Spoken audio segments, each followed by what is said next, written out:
Hi Idol, curious na curious ako. Ano ang business mo? Alam mo, ang business, para yan magulang mo, para yan anak mo.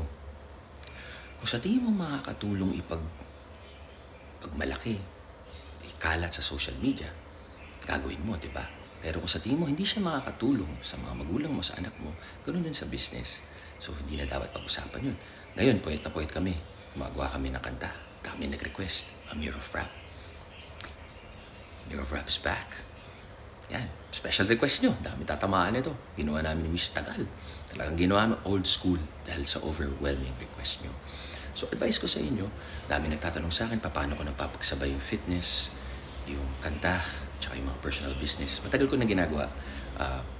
Commercial model pa lang ako, artista, ginagawa ko na yan. Wala lang social media kaya hindi nyo alam. Hindi nila ako paborito interviewin, lagi nila ako lalait so wala nakakaalam. Pero okay na rin yun, di ba? Tama kayo, mali ako, not your doctor.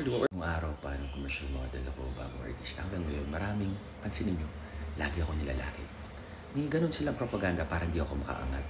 Kaso, ang advice ko sa mga nanonood, stay humble, be true to yourself, pakatotoo ka, huwag kang magmalaki, be respectful kahit ginagawa ka ng masama, kill them with kindness. At kung may talent ka, at kung para sa'yo, para sa'yo.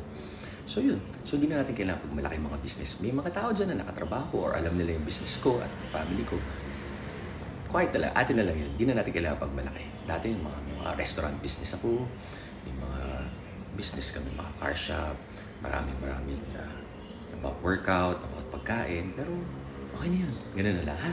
Stay humble, be true, be a better version of you at ipon-ipon tayo and pag-isipan natin yung business kasi hard-earned money natin yan. God bless.